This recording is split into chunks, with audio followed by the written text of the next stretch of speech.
నమో బుద్ధాయ మిత్రులారా, ఈరోజు తమలపాకు వలన ఉపయోగాలు ఏమిటి, తమలపాకు తినటం ద్వారా దీన్ని ఉపయోగించటం ద్వారా మన శరీరంలో ఉన్నటువంటి వివిధ రుగ్మతలు ఆరోగ్య సమస్యల్ని ఎలా పరిష్కరించుకోవచ్చు అనే విషయాల గురించి తెలుసుకుందాం.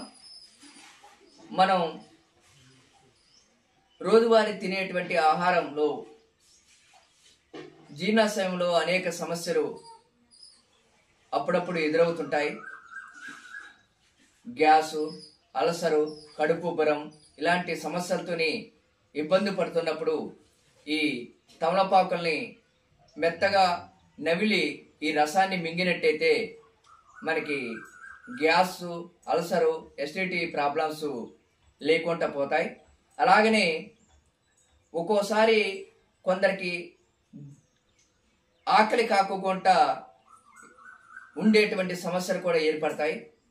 సరిగా ఆకలి కావటం, వేళ్ళకి తినటం అనే పరిస్థితి రావడానికి కూడా ఈ ఆకులు చాలా చక్కగా ఉపయోగపడతాయి. అలాగనే స్త్రీలకి అండంలో ఉన్నటువంటి సమస్యలు కూడా, అండ సమస్యలు, పురుషుల్లో ఈరే సమస్యలు కూడా ఇది చాలా పరిష్కారం చూపుతాయి. అలాగనే మైగ్రేన్ నొప్పి కూడా ఆముదంలో, గోరువెచ్చని ఆముదంలో ఈ ఆకుల్ని రసంగా పిండేసి ఇటుపక్క అయితే నొస్తుందో తల, అటుపక్క ఆ రసాన్ని పూసినట్టయితే మైగ్రేన్ నొప్పి కూడా తగ్గుతుంది. ఇలా అనేక సమస్యలకి పరిష్కారం ఈ తమలపాకు. దీన్ని మనం విరిగా ఇళ్లలో పెంచుకోవటం ద్వారా మనకి అందుబాటులో ఉంటుంది. ఆ విధంగా మన ఆరోగ్య సమస్యల్ని పరిష్కరించుకోవడానికి ఉపయోగపడుతుందని తెలియజేస్తూ జై గురుదేవ.